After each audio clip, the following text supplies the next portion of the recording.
In this video we're going to be talking about Netflix's latest release, The Power of the Dog. This film has been hyped up since the trailer came out a few months ago, and I know a lot of people were able to see this at the film festivals, but unfortunately I missed out on seeing this one. However, I was able to catch it last week on Netflix in my own home. So this film was written and directed by Jane Campion, and it stars such a great cast. We have Benedict Cumberbatch, Kirsten Dunst, Jesse Plemons and Cody Smith-McPhee. So the film itself is actually based upon a book with the same title by Thomas Savage, and I'll admit now that I've not read the book and I didn't even know it existed until after watching this film. In The Power of the Dog we follow two brothers, Phil and George, who own a cattle ranch together in Montana in 1925. These two brothers couldn't be any more different.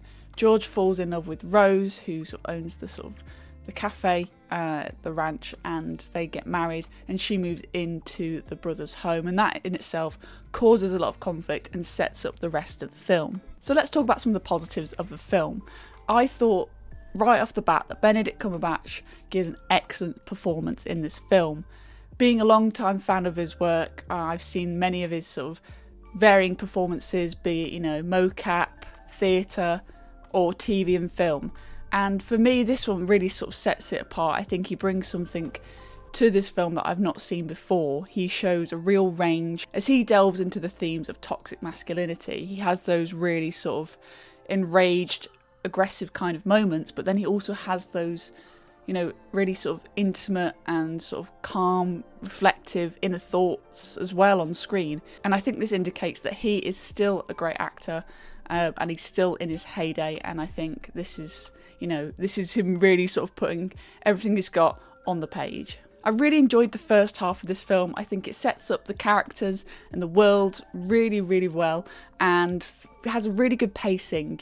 We see the brothers, we see Rose and her son, and that sort of dynamic, and it moves it really, really quickly, about up until the point that Rose starts living in their house. The costume design is beautiful, the whole sort of palette as well works perfectly for the cinematographer in this film, and I think the costumes really help to tell this sort of dynamic. Everything reflects the characters. George dresses completely different to Phil, and it shows who they are, and I think everything plays a part in terms of the set design and the costume. So the score itself adds an extra layer, and that was done by Jonny Greenwood, and Jonny Greenwood's done various things. He's doing the latest Licorice Pizza soundtrack, he's also done There Will Be Blood, he's done loads and loads of film, and I think this is a really, really good standout in terms of his sort of, composing for this film. What I liked about this film is that I thought it was just going to be sort of very much one-sided, and that, Benedict's character, Phil, was going to be this sort of straight-up character, like this is how he is. He is a very harsh man when it comes to sort of learning about things, and his way about treating women I thought was going to be very, of the time.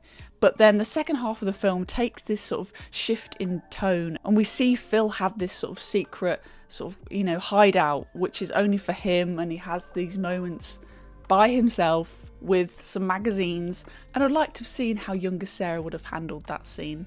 But anyway, so I think that's the moment where the film sort of switched for me, and it became much more than initially it seemed from what I got from the posters, the trailers, and just my prejudgment of the film. Having Jane Campion being the director and writer really added to show that more sort of different layers within masculinity and humanity within the characters. And that's the moment where I thought, yep, I see what you're doing, Jane. I like what you're doing here in terms of telling sort of character story. Within the second half of the film, we then get this sort of shift in the way in which we view Phil, and sort of his relationship, especially with Rose's son, and their dynamic. And I think there's so much to say about the composition of certain shots. I'm like, yep, Jane, I can see your phallic imagery across that second half of the film, be it tying a rope, holding the saddle, all this sort of imagery. I was like, okay. I sort of gathered that before we got to those, that sort of, we find out like Phil's hideout. I thought, okay, this is taking a different direction. But I thought those subtleties were excellent. So let's talk about some of the negatives of this film. So I'm not a fan when films do those chapter titles, they sort of, bookmark, okay, this is this chapter, we're going to change in tone and different setting. I know that might be, obviously it's based on a book, this film, so maybe it's referencing that. However, it really pulls me out, and I know Tarantino's done it, various other directors have done it, but it really breaks up the pacing and tone for me. This is such a star-studded cast, and I don't think a lot of the side characters get used. I would like to have seen a lot more from Jesse Plemons, and I don't think he was fully utilised here. It was interesting to see Kirsten Dunst and Jesse Plemons on screen once again. Obviously they're a married couple and they're in Fargo together, that's sort of where they met, and I think they could have utilised that a little bit more, or at least Kirsten Dunst's character has a little bit more, she falls into alcoholism and sort of was within her head a lot, through the sort of bullying of Phil's character. But I think Jesse Plemons could have been used a lot more than he was. The first sort of section of the film is great, it fits the pacing, sets up the world and the characters.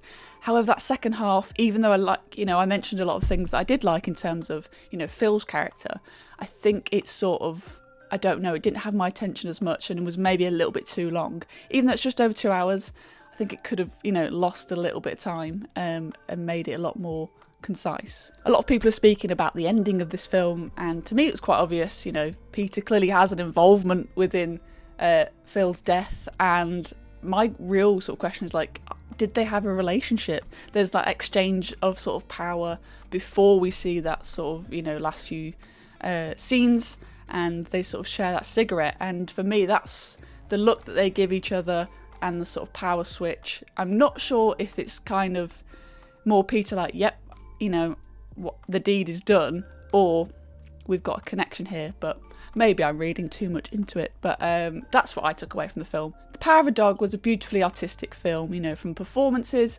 especially from Benedict Cumberbatch, to the cinematography, the costume design. It was all sort of a visual delight. In terms of the story and the pacing, it wasn't completely there for me, so I'm going to give this film 3 stars out of 5. So that's my review of The Power of the Dog. I hope you guys enjoyed it. Let me know your thoughts down below in the comments, and I would love to read those. And I'll see you soon in another popcorn chat.